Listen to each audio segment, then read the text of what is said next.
Welcome to the unboxing review of the Gaomon M106k Professional Pen Tablet. Now if you want to do any sort of digital art and are only using a mouse, then you really do need an upgrade, and although a drawing monitor screen is nice, a great affordable step into the game is a pen tablet. Now of course I've got links as ever in the description below, and I do recommend checking this one out. So those delicious people over at Gaomon said, "Hey Mikey, hey Gaomon, if we send you the M106k Professional Pen Tablet, would you like to give it a review?" And I of course said yes, let's go. So straight away you can see that there's this white presentation box with a lovely clean bit of styling. There's some information around the edge and the overview of the contents on the back. Inside straight away is the Gaomon welcome card, thanks, and the tablet itself, a generous 10 by 6.25 inches. Now of course we'll come back to that in a moment, and underneath for the rest of the bits, we've got a pen with a plastic cap and a small felt wallet which is housing some extra nibs. There's the quick start guide that I'll never read, and down the left hand side of the card area we do have a housing with a USB charger for the pen and also a USB connection cable for plugging the tablet into the computer. So there's not too much to worry about out of the box when it comes to getting a pen tablet. It's a fairly straightforward thing,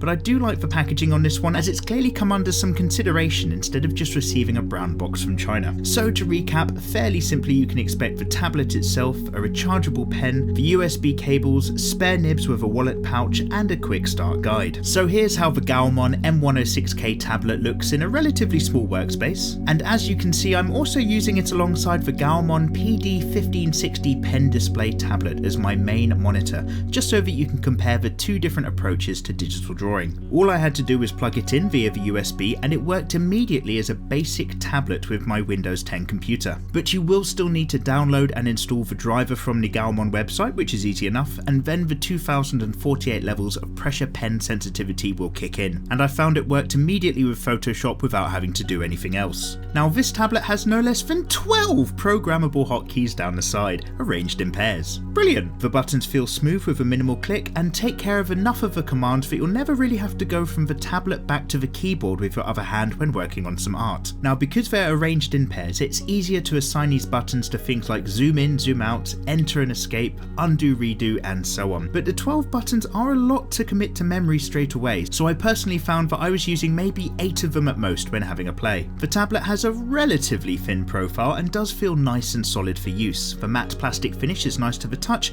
and doesn't feel too cheap. The pen itself is surprisingly quite nice, and if you've seen my reviews before you know that I'm quite particular when it comes to the pen, seeing as it's going to be the main thing you'll be interacting with. It's got the standard 2 buttons and a simple design which is thankfully not too thin and scrunched up at the end, so that a larger hand won't feel too crowded around the nib and have too much trouble working with it. As mentioned, it's rechargeable via the USB and has a really nice scratch texture onto the tablet surface. Most importantly of all, it's not too spongy when pressing down on the pen. It can slip into the end of the tablet for when you're on the go, and the overall profile of the drawing tablet does mean that it will work in any space that will also fit a laptop. So I sat down for a short while to create something fairly rough this time round, and I was reminded that it takes a little bit of a while to set up your hand-eye coordination when using a tablet after a long time. And if you've never used a tablet before, this can feel a little bit frustrating. If you're somebody who already feels quite confident when drawing on paper, you can be surprised to learn that when you get a tablet, you do need to relearn how to use it because it's essentially a new tool. So basically just bear that in mind whilst you get used to this or any other tablet and don't feel discouraged. The buttons of course were very helpful when working, and there were thankfully no glitches or odd behaviours appearing in Photoshop when using this tablet. It is much harder for me to work in high detail art on a tablet instead of directly onto a monitor, especially when trying to create long smooth lines, which I felt was very hard to do. But it's still great for the drafting process as well as roughing out ideas. The large surface area does mean you do have a lot of travel for your hand to get your pointer to move on screen from one side to the other, so you won't be replacing your mouse for general computer use, as I did find it mildly bothersome when going through the menus on Photoshop. Now, that's nothing to do with this tablet as much as tablets in general. So when it comes to drawing tablets overall, I really was quite pleased with this one. The pen itself was rather good to use once charged, and although I struggled to get those clean lines out of Photoshop in general, the nib itself doesn't travel too far up or down for the pressure levels. It's not too spongy, which is something that I've found can be really off-putting in other tablets. The generous number of hotkeys are a welcome addition, and yeah, overall I really would recommend this tablet.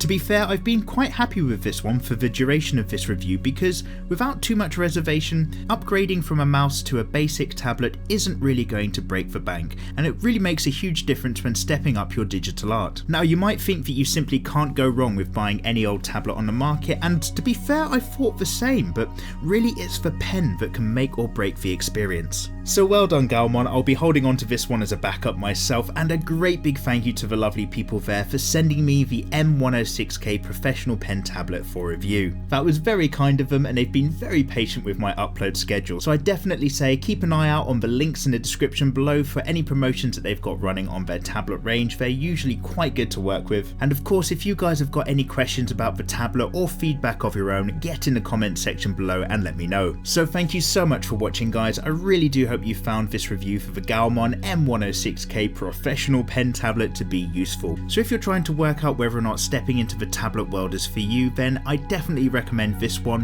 Having the buttons and the quality of a pen compared to a lot of the other ones out there is really going to be the game changer. And of course if you guys have got any questions about the tablet or feedback of your own, get in the comment section below and let me know. So don't forget to click that subscribe button if you haven't already. I'd love to see you around on the channel for the other reviews and of course all of the other art and tutorials we like to get done. Thanks a lot again for watching guys, take care.